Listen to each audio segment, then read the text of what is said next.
On this week's podcast, I am talking with licensed Reiki master teacher Dianne Thomas, and we are talking about Chapter 7 of the Reiki Business Book, which is about teaching Reiki. Welcome, Dianne. Oh, thank you. Thank you so much. I'm just so honored to be part of this amazing enterprise you've got going on here. I mean, it's so much more than a book. So thank you. Thank you for inviting me. Oh, thank you, Dianne. I love that. And I forgot to mention to you, but before we begin, I usually talk about what we have coming up. And I just wanted to let people know that in the month of May, I have my first hybrid or online and in-person classes happening in the Atlantic time zone for Reiki level 1 and 2 and masters, and also animal Reiki 1 and 2 and masters.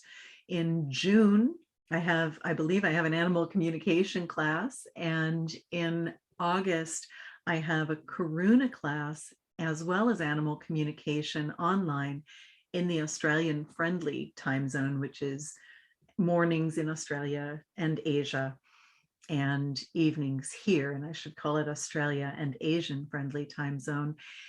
And it's a little bit of an early morning, but it's very doable for a lot of my students.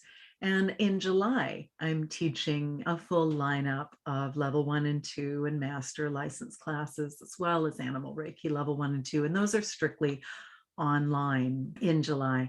So I hope if those speak to you, you can join us. I also will be making an announcement about the timing of the Reiki Business Book in a subsequent podcast. The timing is still fluid at the moment. I know what I'm aiming at, but I don't know if it's going to be there. So we're hoping to get that in your hands as soon as we possibly can.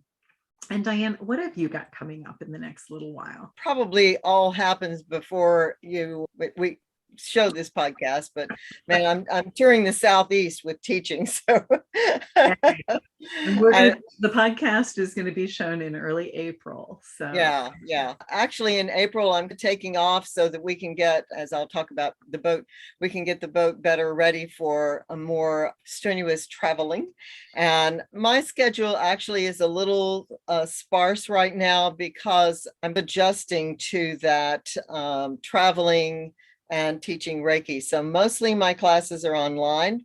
Fortunately, we do have online to be able to, I can continue right here from the boat. So as long as I have good internet, I can do it. But do have, in May, I have a master class I'm teaching just on Sundays. So I divide it into Sundays. Oh, so for those people who have a hard time really committing to a 3-day weekend or something, then just every Sunday, consecutive Sunday, I'm doing that. And then let's see, that's in May, and I've got a 1 and 2 class in May, and that will be online. I have June, I'm teaching a Karuna class in June online, and then August, I'm trying to think what I'm doing in July. Anyway, August, I will probably be in Dallas, Texas. I plan to be in Dallas, Texas to teach with Patty Lane, a 1 and 2 class, and I'm really excited about that. So I get to travel to Dallas. Yay.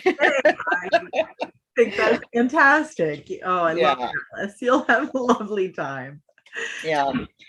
So go ahead. Yeah, no, thank you, Dianne. And we'll include a link, of course, to your website so that if anybody wants to follow up with you on that. I love that idea of teaching 3 Sundays, Dianne. I think that for people that are having a hard time fitting a master class in, go ahead and check that out, because you said that's online. So I guess it's accessible anywhere.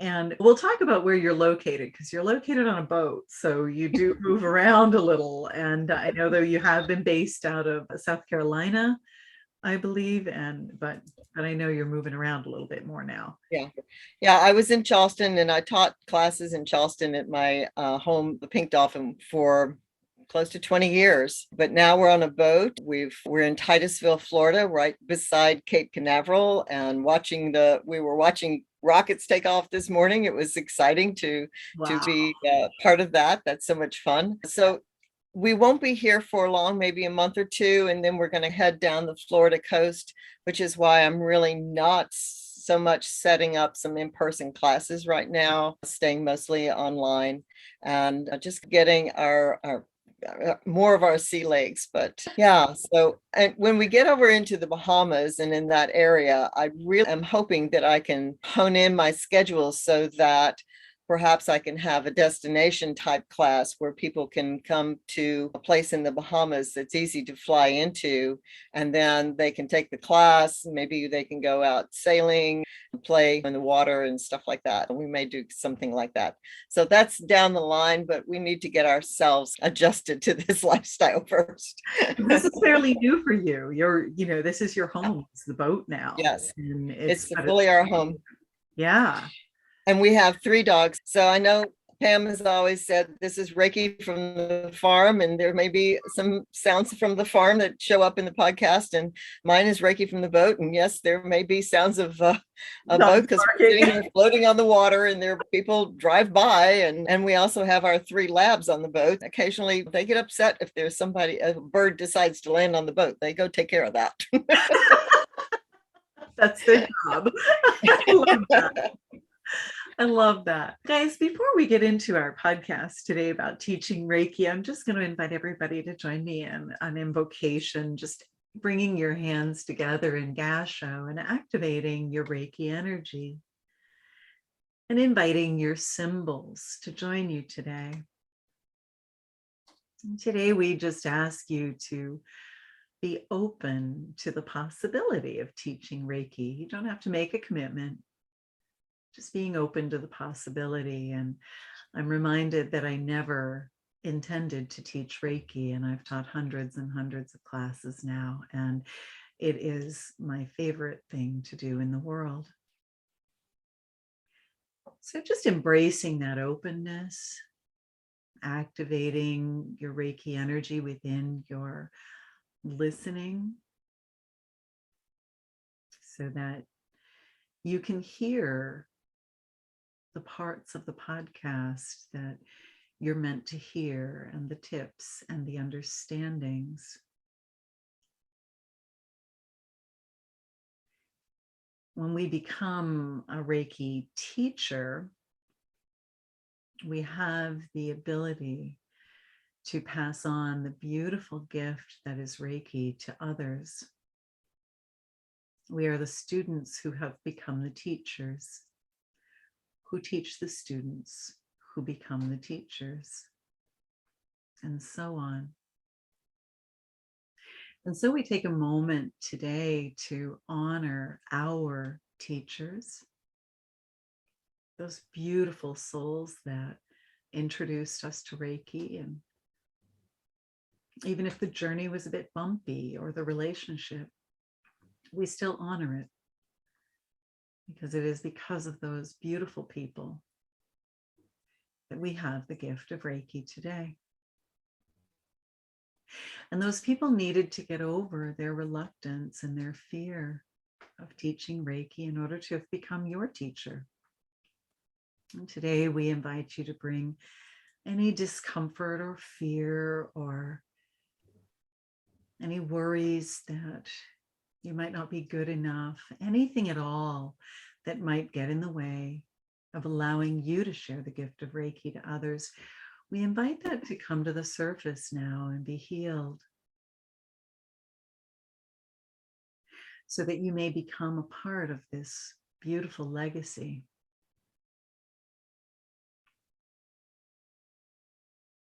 Thank you for sharing your light with the world, your beautiful light. Thank you for being willing and open to sharing Reiki with the world. Thank you for being you. We honor the teachers that have come before us and the descendants who will come after us, the teachers that have brought these ways to the earth since ancient times. Thinking about all of the wonder that Reiki has brought into our lives, and just becoming open now to sharing it with others. Remembering that you are enough. You are always enough. You are beautiful. Mahoma Takwe Owasin. Namaste. And amen. Yeah, thank you. Dianne, it takes me a minute sometimes to come back from that listening, but I'm really excited to talk with you about this chapter. You and I did another podcast about teaching Reiki, and I know that for the two of us, this is a passion. In fact, it's so ironic that I never intended to teach Reiki ever to people. And when I healed that, I had an epiphany that people are animals and I love animals, therefore I must love people. And the truth of that statement washed over me actually on my way home from my Reiki masterclass. And I had talked to William Rand after the class in England. It was a phenomenal class. And I talked to him and said, so I don't want to teach humans. I just want to do attunements for animals, but I am interested in teaching children. And he and I discussed how to do that. But on the way home, as I had that epiphany of how much I loved people and how much I wanted to share this healing gift with the world, I knew immediately that I had to teach, and teaching has become my greatest passion. I get so excited on the days that I'm teaching my classes. I get so excited to meet the students, to share the gift of Reiki with them, to learn their stories, to get to know them. And I know you feel the same way. And so you were just absolutely the right person to do this podcast with and to have a look at that chapter for me. You did get a chance to have a look at it. What did you think, and what stood out to you, Dianne? I tell you what, overall, I have to say this. Overall, I was amazed at the amount of detail that you go into without it feeling overwhelming, because it just takes it one step at a time. Think about this and then make that decision, and then think about this. And it seemed to be very logically, step by step, to open you up to feeling like, oh, I could actually do this. And that's the feeling I got as I read each one of the areas, the chapters, the pieces that you did anyway. And another thing about it is that it really felt like you were speaking from a place of what you wished you had. If somebody really was saying to you, this is what you need to do. And in your heart, I know you were so aware of where the student is. How do I do this? Very practical, very as well. And just how do I make this happen in logical steps? And so it's always from that viewpoint of knowing what the student is probably sitting back there thinking, but maybe not asking because they're saying, I don't know, maybe they'll think I'm really not committed, or maybe they'll think I don't know what I'm talking about by asking such a basic question. But you just address it so beautifully, and I just loved it. The whole thing, it was just marvelous. So I think people are going to actually be able to look at that and say, I can do this. I can do this. So I invite you all to read the chapter with just that open mind. Oh, this is what I need to do. Oh, this is what I need to do. And here's options. So many options, but not enough to be just choose and go. Thank you. I really appreciate that, because that is getting started can be overwhelming. And I tried to approach every chapter that way. There's no need to be overwhelmed. Let go of the sense of urgency. It will happen in the time that it needs to happen. Although sometimes we need to boost it along by like setting the date for a class that gets you ready to teach. And my daughter contacted me. She had just done her yoga teacher training and she was just over the moon. She had just done her first teaching. She was getting toward the end of 6-week class or whatever it was. And she goes, oh my gosh, Mom, I love teaching. And I thought, yeah, I know, I love teaching too. My sister's a teacher. There's something about it. And she said, but I'm going to come home and work on myself until I'm ready to begin teaching. And I said, no, you know what? I'm going to tell you what I tell my Reiki students. And that is, if somebody asks you to teach, you're ready to teach. That's the universe telling you're ready to teach. And I said, furthermore, it's by setting the date that you get ready. Like I got home in the end of May, and I set the date for my first class is June 21st. And actually, that's not true. I said it. I said it as earlier than June 21st, but we kept shifting it to try to accommodate everybody. And in the end, we accommodated all but one person, and only one person showed up. 3 people didn't show up, but the date wound up being June 21st, which was just not even 3 weeks later. And I think then I had to be ready. And of course, I was terrified to teach my first class. I do anybody who isn't terrified. I'm absolutely not. We're all terrified. And I've been terrified in stages along the way too. It's not like you get past that. When I did my co-teach with Laurel Gaia, and she's sitting there watching me, it was the most terrifying experience. I was so afraid of messing up, and she had such this beautiful energy of support. And she said, "Dianne, you can't mess it up. Don't worry." I was like, "Yes, I can." I think I was terrified. Like my first level 1 class, scared to death. First level 2 class, first level 3 class, first master's class. Then there was holy fire. But the most terrifying was my co-teaches. And that's one of the things that Dianne's talking about as a licensed teacher, as part of our 1,000 hours of training. 1,000 plus hours of training, we need to teach with our mentor. We co-teach, we teach together, and it's terrifying. And like you, I taught with Colleen Benelli. She could not be kinder or more supportive. And she already told me, like, look, you're not gonna mess this up. And yet it's still terrifying. So you're always terrified. I really want to encourage you to teach. My daughter, after we had that call, I said, so make a plan that you will teach, dear. And that's what's going to get you ready to teach. And so she did. Do you know that she came home? She immediately made a contact, and I didn't even help her with this. She's only 24 years old. She immediately made a contact with a yoga studio here and began teaching a few classes. And I was blessed, myself and a few friends, even with COVID going on, we were blessed to attend her very first class. And it was fantastic. Oh, yeah.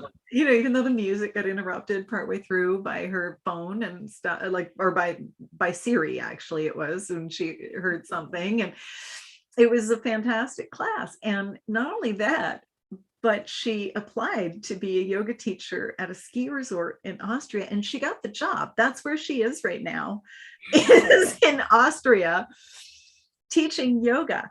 And then she and I talked about the possibility of an online, and she set up, her website is better than mine, and mine needs updated desperately. She set up a website. She's got online clients now, and people are telling her she's the best yoga teacher, and she's just gotten started. And so I'm so proud of her. And so that's just one of the messages that I want to leave with anybody who's listening today is go ahead and make a decision that you're going to teach, and set up a class and take the pressure off yourself. Just teach one person who maybe you feel pretty comfortable with. And if you need to charge them less to take the pressure off yourself as well, do that. But go ahead and get started. Dianne, was there anything in the chat that stood out to you, or anything that you want to call attention to? Oh gosh, I hate to say I really can't think about that right this minute. I did want to share too that just like yourself, when I left my business, everything, and I thought, and my daughter-in-law looked at me and she said, so you can do so many things now. You are so skilled. What do you want to do? And just choose something. And I went, oh my gosh, that's so overwhelming. But I'll tell you one thing I'm not going to do. I'm not going to teach.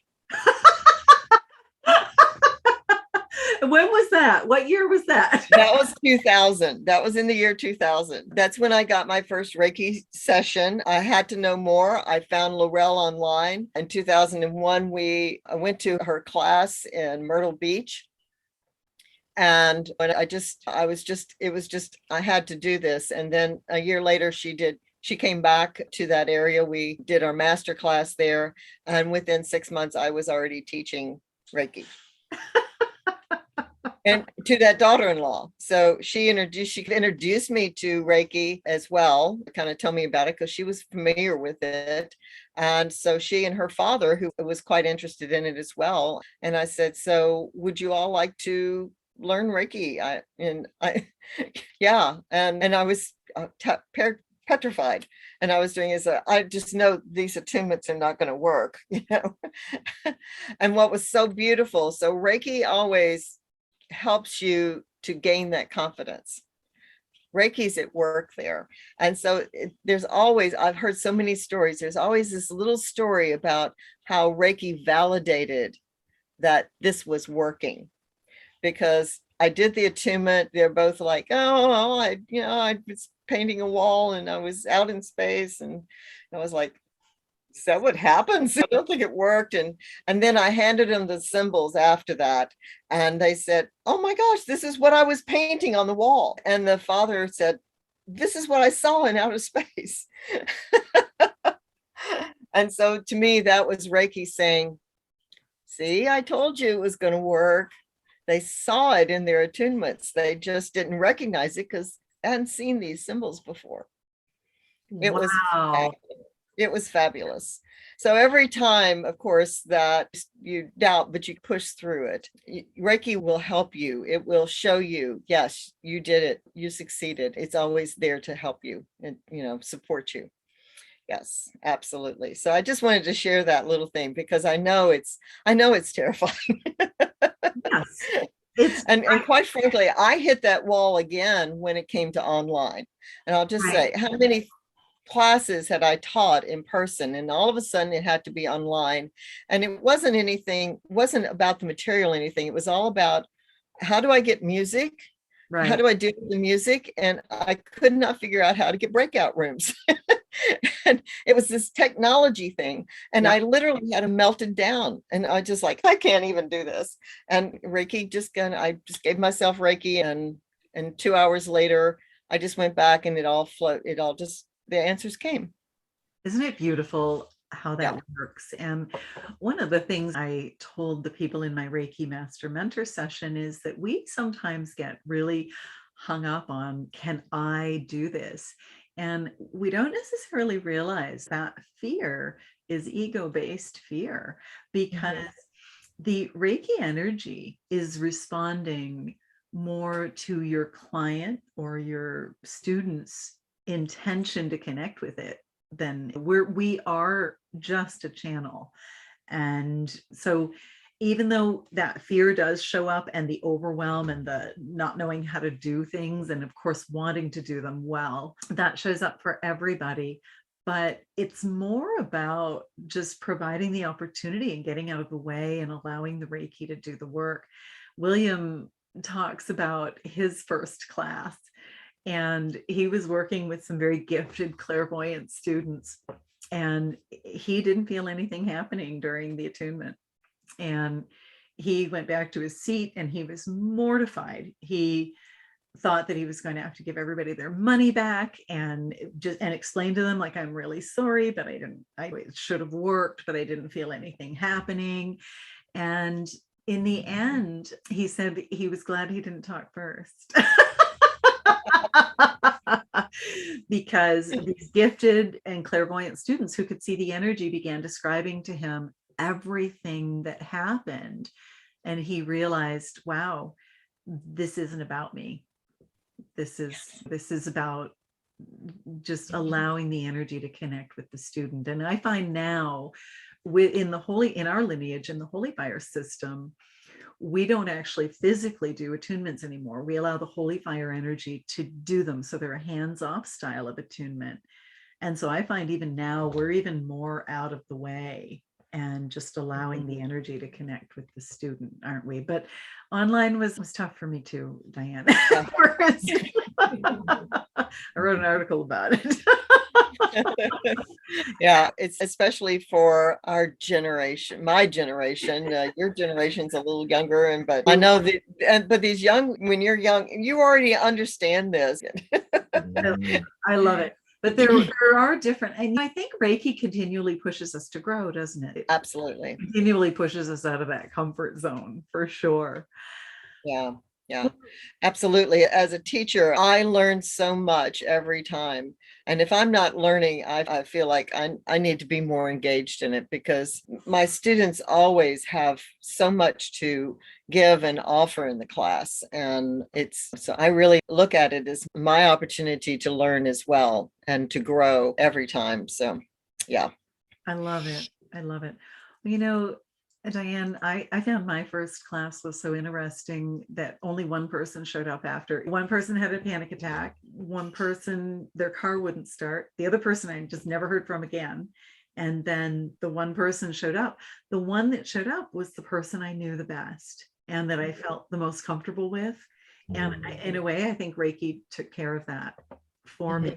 And I think really, even though there were 5 people there was one that we couldn't accommodate their schedule. There were 5 people messaging me wanting me to teach them and had heard that I taught. And this was before there was marketing, before there was much social media, like it was 2011. But people, just word of mouth, people already knew. And people wanted to become connected with Reiki, and particularly the lineage. I was with the ICRT lineage, and these people wanted that lineage.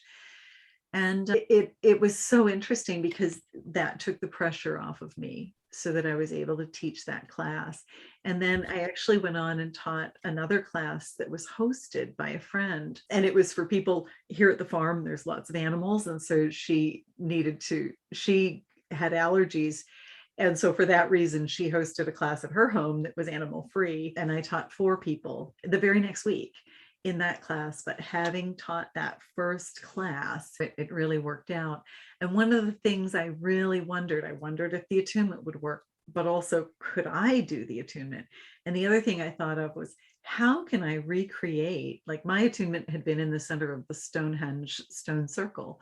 And I thought, how am I going to bring that kind of magic to the class? There's no way. But it was there, and it was just the magic of the Reiki energy working with my student.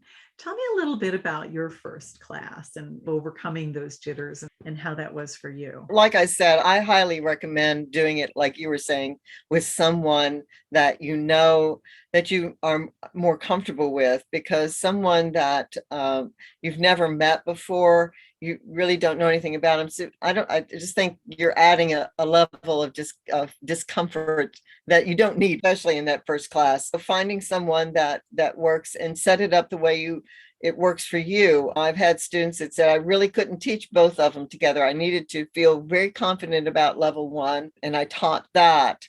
And then finally, when her students in level 1 said, when are we going to have a level 2? It pushed her into the next level, doing level 2 and going forth, which she had planned to do, but we always need those nudges. And I think it's always nice that Reiki actually does nudge us Yes. into things. People show up and say, when are you going to do this? Sometimes when I do my classes, I've had several classes that are set up only because somebody texts me and said, when are you going to teach another class here? I go, I hadn't really planned on it. And then lo and behold, 3 or 4 people will all of a sudden show up and say, I was looking, you're not teaching a class here. And I was like, okay, I guess I get the message. It's time to teach a class there. But what I always laugh about is the first person that kind of started the whole thing never is the one that actually attends. My instructor, my level 3 Reiki instructor, wanted to visit me after Stonehenge. She was the one who said, she just felt into the energy and said, you're supposed to go to England and study with William Rand. And she wanted to come and find out how the trip was. And it just so happened, we had to reschedule a few times. It just so happened she was there 1 or 2 days before I taught that first class. And she said, I never know who's going to show up. for that first class. One of the things that I find that helps is if you can get a down payment. Then people turn up, but That helps. it That helps. does help. It's not a guarantee. It's There's not a no guarantee. guarantee. You There's know, no guarantee. yeah. And I always say it's not refundable, but we can move it toward another class. I always do that too, like within And the same calendar year. So it's really important to understand that if a student is not supposed to be at at that class, and I'm not saying at your class, but at that class, because every class comes together with just the right the energy of the people that are attending. The energy of the students actually dictate who's going to be there. And if there's one person that actually is not really part of that energy, they won't be able to attend that class. Reiki sees to that. I don't have to worry about it. I don't have to sit and say, geez, that person seems to be different in the way they approach things. I don't know how that's going to work, especially if you're talking about people that are coming in from other countries and they approach things a little different, or they speak in accents that are sometimes hard to understand. And you think, how's this going to gel with my class? How's that going to work?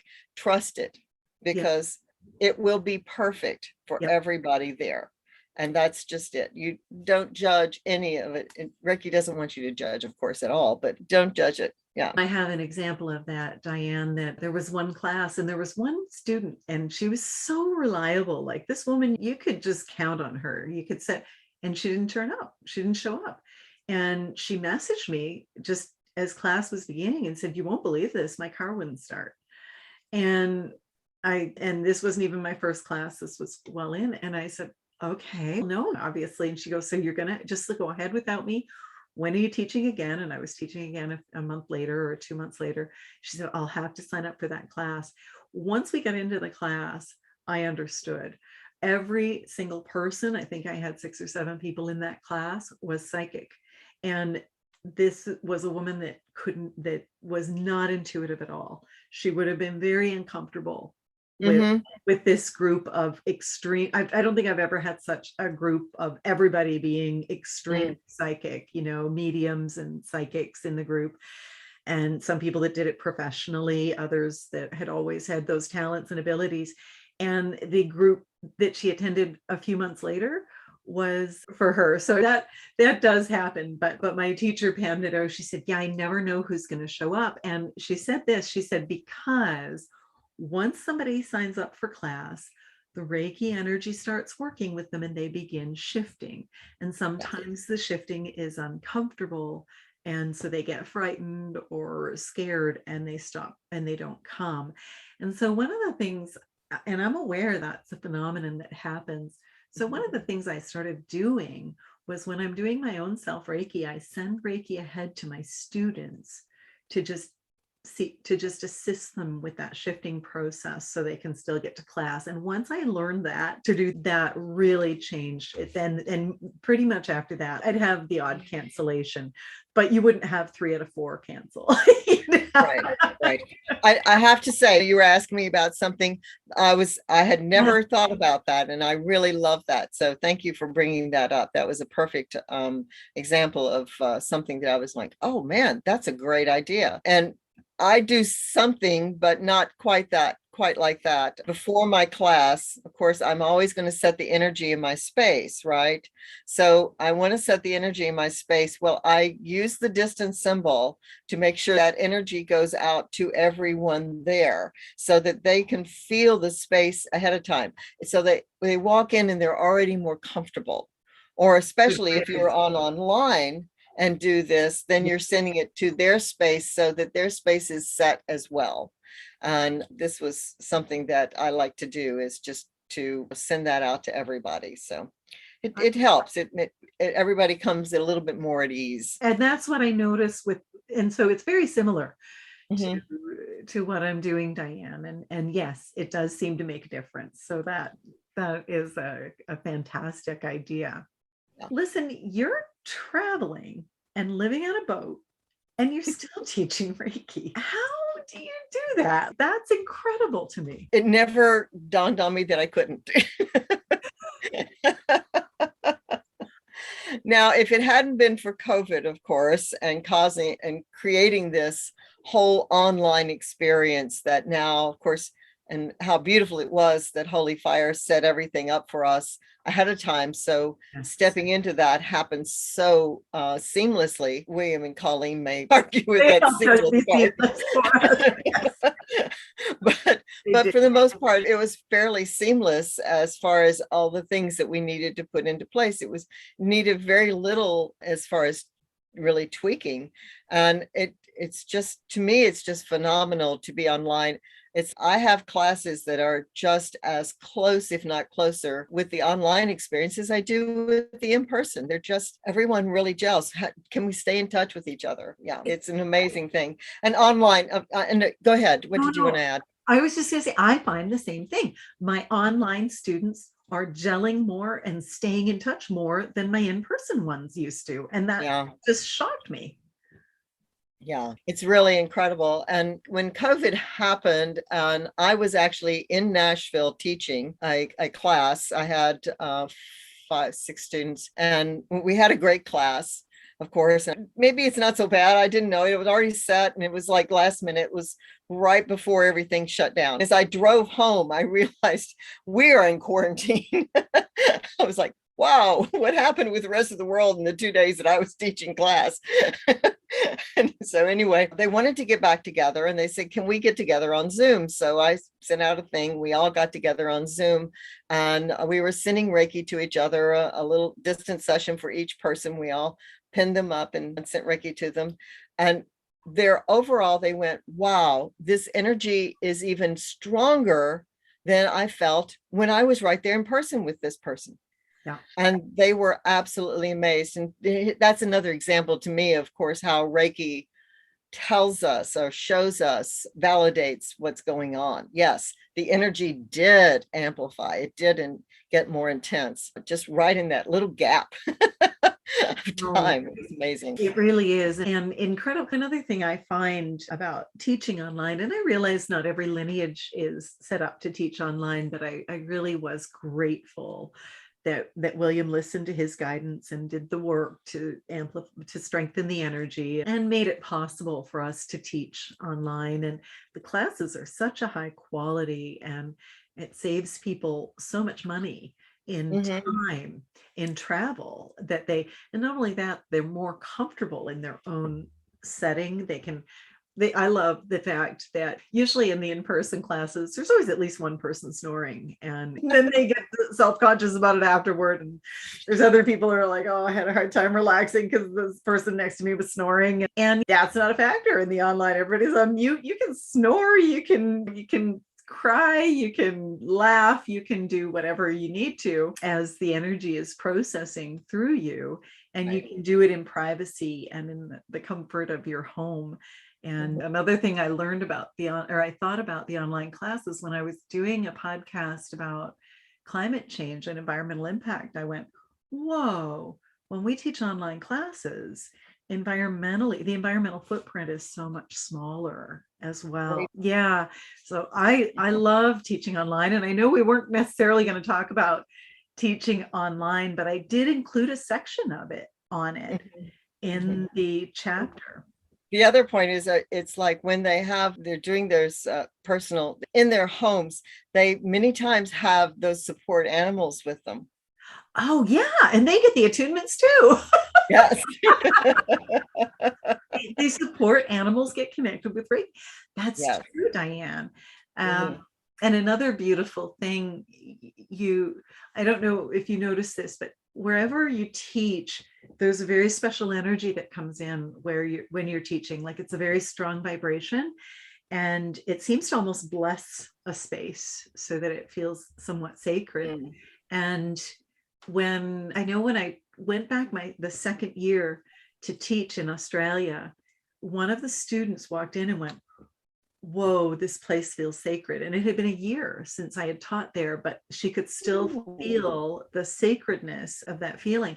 Now, when we teach online, people's homes get that sacred feeling and that sacred energy. And Yeah.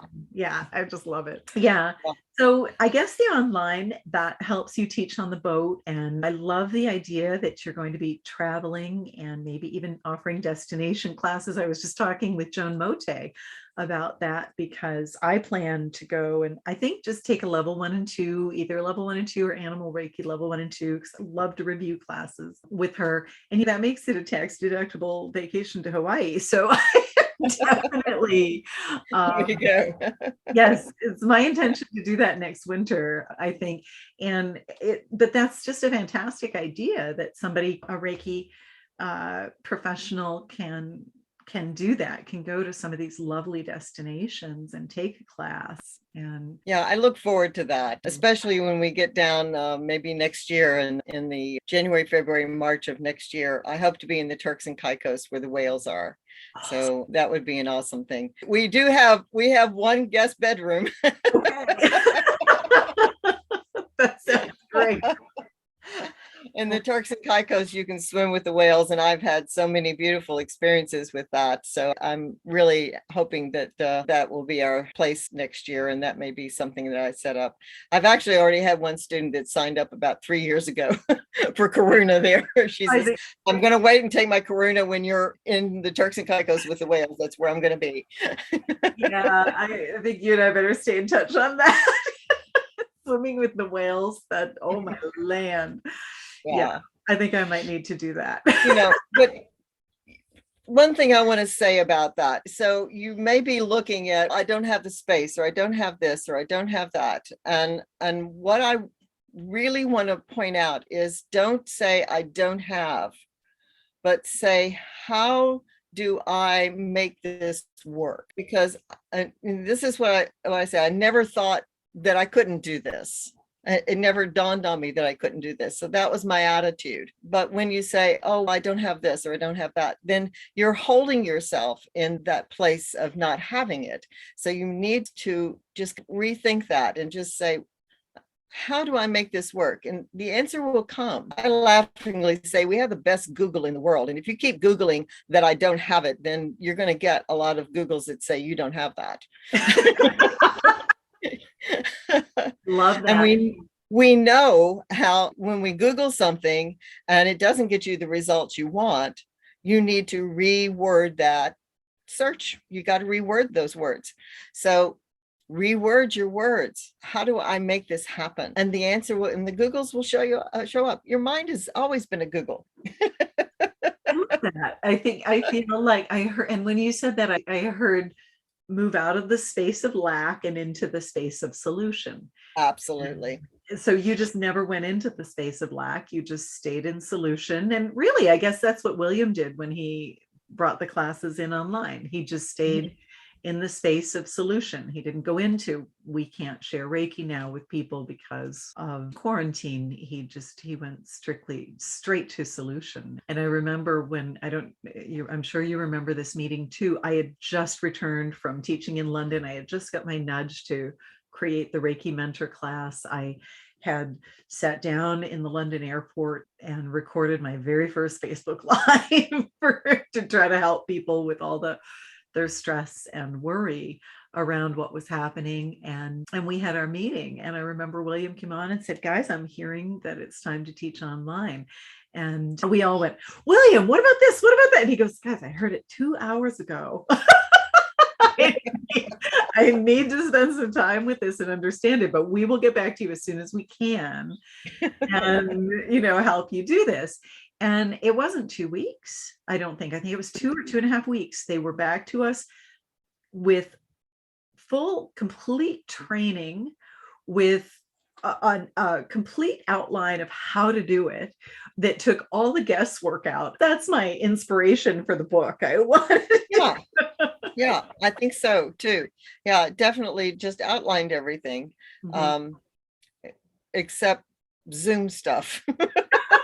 Well, it's there. It's there in the outline. I know. Breakout rooms are great. And this is something that I like to do with my master teachers. And I say, when you're getting ready to teach, we'll set up several people to get together, and we get on Zoom, and I say, okay, this is how you do this.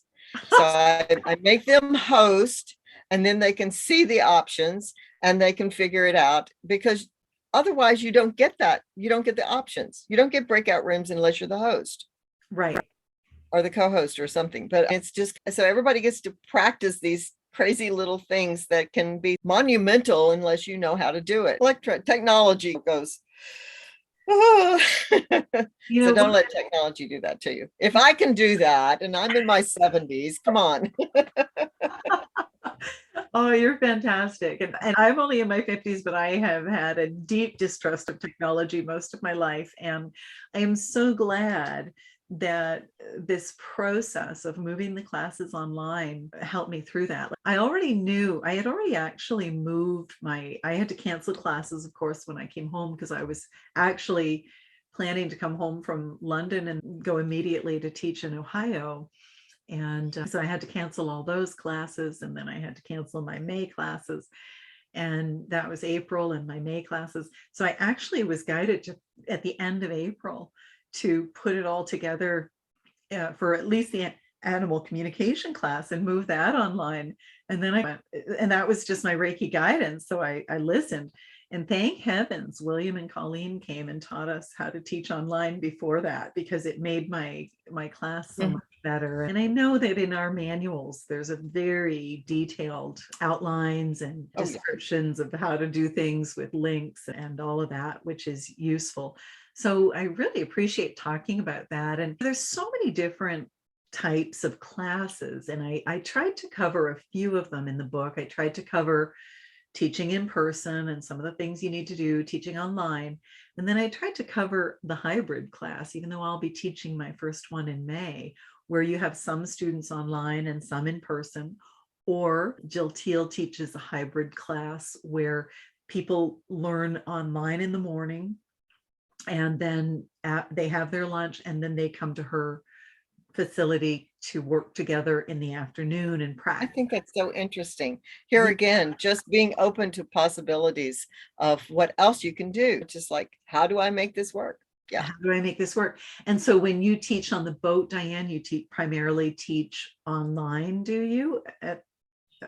So far, yeah, that's what I've been doing online. And of course, we have very limited space. I put up this little, if you feel like you don't have a really pretty place to be on, even online, and those screens really take a lot of energy. They do. They take a lot of internet bandwidth. So, yeah. So I just have one of these little Indian blankets, and I put it up. So my husband calls it Studio Dianne, but I'm just sitting here in my little corner, but it's just part of my boat. When we go out to do things that require me standing up, I go out to the outside, but I have a lot of glare there, so I have to be careful about that. But it just works. It's, it works, and it opens things up, doesn't it? Yeah. Yeah. So if I can do this, anybody can do this. One thing I did have to do, now here's something, if you don't have good, strong internet, you do have to take care of making sure that you have something. I have to use right now, we are out in the water. We're not at a dock. It's not anchor, it's called mooring, because so there is a strong tackle that's attached to the ground, and we're on that, and we're attached to that. So we're just floating in the water. We're just moving. If I tell you what, if you had to see what's going on outside right now, it would probably make you seasick, because the boat is doing this and this and this, but you don't see it because it's just looking at this. That is incredible. Yeah. And occasionally some waves come along, and all of a sudden we're doing this. But the whole, everything is doing that. So it's like the students, nobody sees they're not getting seasick because nobody's getting seasick, that's moving with you, which is the other reason why I don't like to do it outside where there's a lot of that scenery, because it's very distracting. Yeah, because the boat is in constant motion. But here again, and I'll interject this, I found it very interesting because we talk a lot about balance. Yeah. And as you get older, they worry about your balance. And I'm constantly working on my balance every second of the day. You except would when I'm be. laying down. I am constantly balancing. So it's a learning process. So yeah, I just set that up and make it work. It's a little bit challenging. Here again, it's a little bit challenging when you get to master class and some of the things that you need to do. What I also found was it was easy for me to take advantage of when I have a space to do so, is to do a little video. So I have a little video of me charging grids for the master class, or maybe doing a Biosin scan for in teaching in 1 and 2. And so I'm making little videos ahead of time where you have the space that actually helps you a little bit better space or something. Because I don't even have to have a table here. I don't have a Reiki table here. I couldn't get one on the boat if I wanted to. But I made some videos so I can actually show those videos or things like that. So that is very helpful if you're not in a space where you can do that and you're teaching online. Of course, when I travel and that kind of thing, I'm going to have Reiki tables. Do plan on bringing a table on my boat for when we actually go into the islands, so that I'll have that, but it won't be taking it to the beach. Reiki on the beach. Did you sell your home, and you're on the boat permanently now, aren't you? Yes. Yeah. Yes. Yeah. We sold our home. This is it. And that's why I thought you would be the most excellent person to talk about, this with, because that's such a unique situation. And I had a student from France who said just to rent spaces in France is incredibly expensive. And the fact that he could now set up his classes online, just there it is. It just made it feasible. So I do love the online, and I tried to cover a few things as well, like traveling to teach and teaching children and teaching animals and some of the things that I've experienced. But I think really the message is just go ahead and teach. And I like the idea, William had said that too. It might be too much for you to teach 1 and 2 together at first. So teach level 1 for a while, then level 2. And that's what I did. I only taught level 1, and then I got comfortable with that. Then I taught level 2, and it kind of worked on like that. What are some of the obstacles that people come up against with regards to teaching? I think the little details are definitely an obstacle, the wares and such. And just here again, like I said, just say, how do I do this? If you can't afford to rent a place, I'm thinking pick a time when the weather's really nice and find a nice little quiet place outdoors, and just everybody bring a chair. And just be in possibility about those kinds of details. And just how can I make this work? Because what you'll get is actually Reiki guided, and it's going to turn out to be fabulous. Yes. I just guarantee it. But of course, and you hit on the other thing, of course, that I think is the most obstacle about feeling worthy. I have to say, I really butted heads with that feeling myself. Who am I to teach somebody else this? I looked at my mentor and teacher and thought, she's just this fantastic person. I couldn't possibly measure up to that. Who am I? But you have students out there that are waiting for you. Yes. And they're waiting for your way of teaching. Even though Laurel influenced a lot about how I teach, at the same time, I gathered my own tools. Yeah. And I teach in a very different way. I teach a lot about vibrational energy and referring to that and the frequencies. And I like to talk about the science behind this. So I teach in a little different way than some of the other teachers. But those students that come to me are looking for my method. They may not know it. They don't know basically that, but the energy is there. And so there are students that are waiting for you to come up with your own special secret recipe. And that is what they are wanting, because that is going to inspire them. Yeah. So when you start teaching, just trust that you have everything that you need, because you really do. You just got in your own way about it. Yes, a little bit of the ego thing. It is. And we all have it, and that's why we were all terrified to teach at the beginning. And one of the things that I think made it so much easier when I started to teach is I did use the ICRT manuals. So I didn't have to come up with my own manual. There's such a complete manual. Anyone from any lineage could use them, and at least can use the level Outline. one, the outline, and the level 1 and 2 manual. And that would have been an obstacle. I think if I had to sit down and create a Reiki manual in order to teach, I wouldn't still not be teaching. But the fact that there are manuals out there that you, and there are manuals in other lineages as well. So if you've learned from another lineage, go ahead and look and see what's available. There are some generic manuals that are available online. Yeah, and if you want to use what your teacher gave you, you need to make sure, especially if it's something they created, make sure that you have their permission to do. You don't infringe their copyrighted, even if they didn't actually physically copyright their material. Just don't share unless you have their permission. Yeah. But there's lots of options now. There's the Healing Touch Manual, the ICRT, but there are other ones I've noticed that are cropping up on Amazon and so I think that's a lovely obstacle. And now we've got the obstacle of space is taken out because we have the option for online in some lineages. And so, yeah, there's so much opportunity, Dianne, isn't there? Yes, there is. I mean, Reiki just keeps taking away the obstacles. It really does. Is there anything else we need to talk about with regards to the chapter before we move into our final prayer? Anything?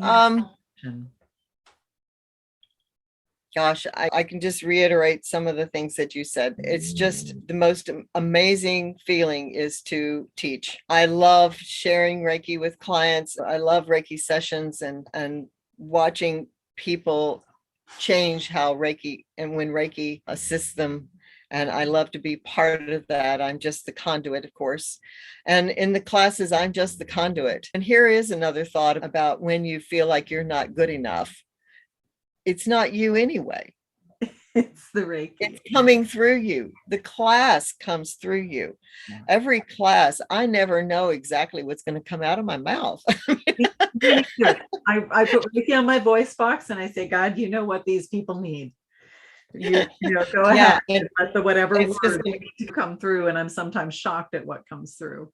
Exactly. Just look at it that the class is going to channel through you. You don't have to worry about that. All I do is I just make myself empty for this class to come through. I'm just the empty vessel. And whatever needs to come through, yes, there's a lot of information there. And I do know a lot of that information, but sometimes it just comes out so different. Yes. And it's just what the student needed. Just don't feel like you have to be everything, because all you have to be is the channel. Yeah. And you don't need to know everything. One of the things about being a Reiki master, I was thinking this earlier when you were mentioning that, Dianne, is it doesn't mean you have mastered Reiki. It means you have allowed Reiki to master you. And so there's absolutely nothing wrong with just reading from a manual or referring to the manual and going through things. I read from the manual for years, and as I taught my classes. And I remember doing my first, Cami Cote and I were together for our first review class with Colleen Benelli. And afterwards we went, she didn't even look at the book, not even once. We were just, oh my gosh, we're never going to be able to do that. Now I don't even look at the book, not even once, except for to tell people the page numbers that things are, because I've had people who attend my classes now, who attended my classes 7 or 8 years ago, who said, thank goodness you didn't teach back then the way you teach now. I would not have been ready for that.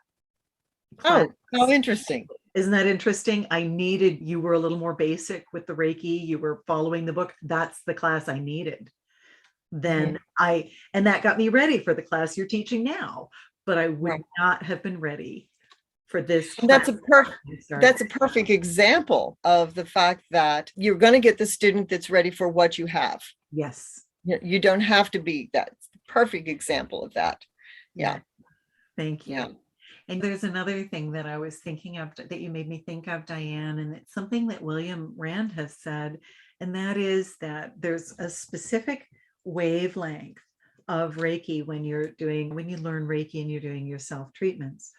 When you reach out and start treating someone else, you get additional bandwidth or additional energy. And when you start teaching, there is a very large expansion in the vibrations of energy that you then get access to. And so I love the thought of that as well. And I'm just trying to think, is there anything else that we need to let people know about teaching? I'm sure I'll think of 1,000 things afterwards. I know we will too. I will too. Dianne, you made a comment about this book when we were chatting before we hit record, and I just wonder if you'd share it now. You mentioned that you felt it would be quite useful for. Actually, I told after I've just read her beginning of the chapter on teaching. So I haven't even seen the rest of the book. So I can't wait to see all of that. But what I said was, definitely for all my master's students that come in and they're wanting to teach, I'm going to find some way to get this book in their hands. We'll work on how that's going to happen, but this book is going to be exactly what people need. And I'm just excited to death to see it in its published form. So I look forward to that. Yay. Thank you so much, Dianne. I really appreciate it. As I wrote it, I tried to write what I would have loved to have had, and I say that all the time in my classes, that it took me 9 years to learn this, but I think I can teach it to you in 20 minutes. So the purpose is to just do your best to shorten that learning curve for people. And I really hope that it does. And also that it gives people the confidence that they can do this, and it breaks it down in a way so that it isn't overwhelming, but mostly the confidence, because I think that's a big part of it as well. Yeah. And when you feel that lack of confidence and that overwhelm, invite Reiki. Yes. Bring Reiki in and just ask Reiki to show you a better way to approach it, because you're going to create, like I said, your own secret recipe, and that will be perfect for the students that are coming to you. Yeah. So just trust. It's a lot of trust. It's a lot of allowing. And I say that's one of the things that Reiki has taught me. Reiki's taught me to receive. Yeah. Where many times I was giving all the time and not receiving. It's taught me to receive. It's taught me to trust. It's taught me to create from inspiration. Yeah. It's taught me joy, and it's taught me love. And what else is there? I was going to say that. And what else is there? What else would you ever want? And teaching is such a rewarding way and such an amazing way to share with others. And one of the things about the Reiki Business Book, it's funny, I probably go into the business aspects a little more than some people when I am teaching level 1 and 2 and master classes, just because business is my background. But even still, one of the things I've noticed is that people are not in the mindset during the class. So some people might ask you, why can't you teach this during the class? There's so much to cover in the Reiki classes that people can their brains get full. And I don't know if you've noticed that, but there's usually a point on the last day of a master class or of a level 1 and 2 class where everybody looks a little stunned. And I'm like, yeah, okay, that's cool. We need to go into a meditation now. And if I sat there and started hammering at you about starting a business, you'd be like, wait a minute, I just learned this. I don't have any intention of forming a business. I don't have any intention of teaching. Like, how many times did I say that I won't teach? And teaching is the thing that I love the most. So that place of solution and it comes from that place of being healed as well, and just allowing the healing to take, so that you're not actually coming from the place of the wound. Well, Dianne, thank you so much for joining us today. And I just hope that anybody listening, if you have any reluctance, any fear, I just invite you to activate your Reiki hands and place them on your heart or wherever you're guided, and just let that go today, because you are enough. I remember telling William Rand when I took my master's class that I was so nervous. And he said, "Why are you nervous?" And I said, "Because Reiki masters are wonderful and amazing people, and I'm just me." And so, you are enough. You can do this. I'm just me. And yet I've had the opportunity to witness hundreds of people learn Reiki and be the channel that allowed them to do that just by saying yes. So if you're considering it at all, please say yes and teach that first class. That's what really turns you into a Reiki master, truly. Truly. Yeah. Yes. Thank you.